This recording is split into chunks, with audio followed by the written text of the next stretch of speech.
এই দেখো আমার বর কি নিয়ে এসেছে, গলদা চিংড়ি। বড় বড় গলদা চিংড়ি দেখতে পেয়েছো? আজকে গলদা চিংড়ি মালাইকারি হবে। অনেকগুলো নিয়ে এসেছে, মানে 650-700 গ্রাম।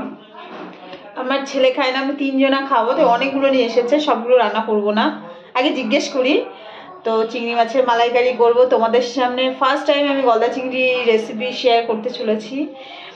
জানি না কেমন হবে, তো তোমরা আশীর্বাদ করো সবাই যেন ভালো বলে খেয়ে। তো চলো, কে কে গলদা চিংড়ি পছন্দ করে অবশ্যই কমেন্ট করে বলো। সব থেকে ভয় লাগে চিংড়ি মাছের যে ঠ্যাংগুলো দেখেছো না, ঠ্যাংগুলো দেখলে আমার ভীষণ ভয় লাগে। মাছগুলো কিন্তু ভীষণ বড় বড় এক একটা নিয়ে এসেছে তোমাদের দাদা ভাই। তোমাদের দেখাই, জলের মধ্যে রেখেছি তো। এক একটা মাছ দেখো কত বড় বড়, একবার হাতের মতন। এবার এগুলোকে আমি কাটবো। কই দাদু, কই?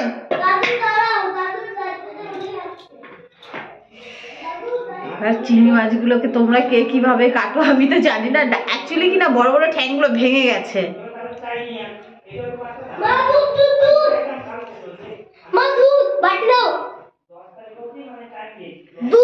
আরে হ্যাঁ, বুঝতে পেরেছি। আর এই যে হ্যাঁ, বাটি দাও, বাটি দাও। বাবারে, আমরা এত ঠান্ডা লাগছে না, তোরা এসে এত জ্বালাচ্ছিস।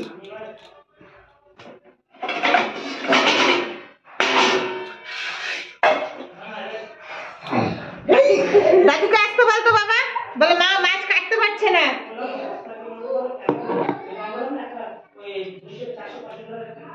আমি না সত্যি মাছ কাটতে পারি না, তোমাদের আগেও বলেছি।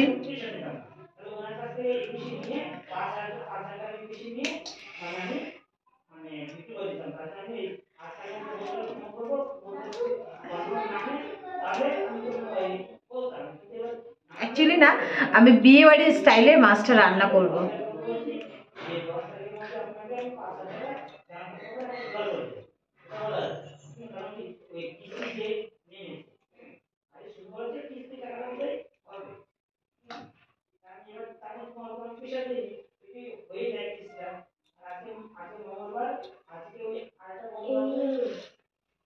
বাবা তুই ফেলবি, দেখো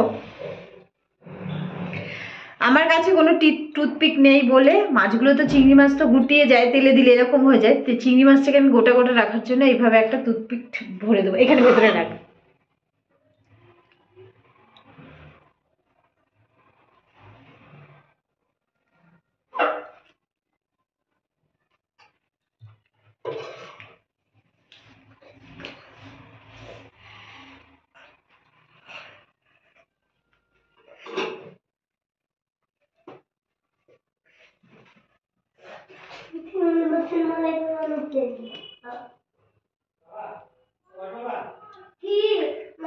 এইভাবে গোটা গোটা মানে ভরে দেব।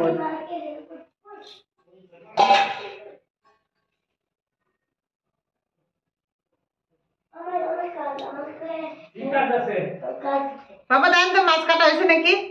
মাছ গলদা চিংড়ি কাটো, কাঠি উড়ে দিচ্ছি যাতে গোটাই না যায়।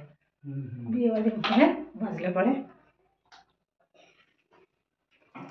ঠ্যাং তো হ্যাঁ নাই, সব ফেলাই দিছে। দুধে আনছে যে ডিম কিরকম কালার,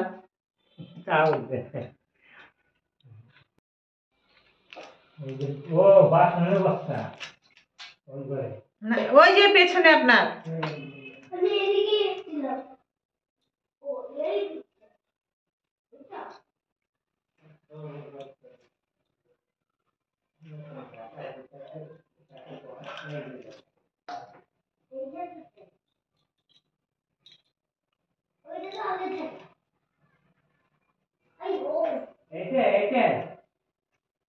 হ্যাঁ হ্যাঁ, নতুন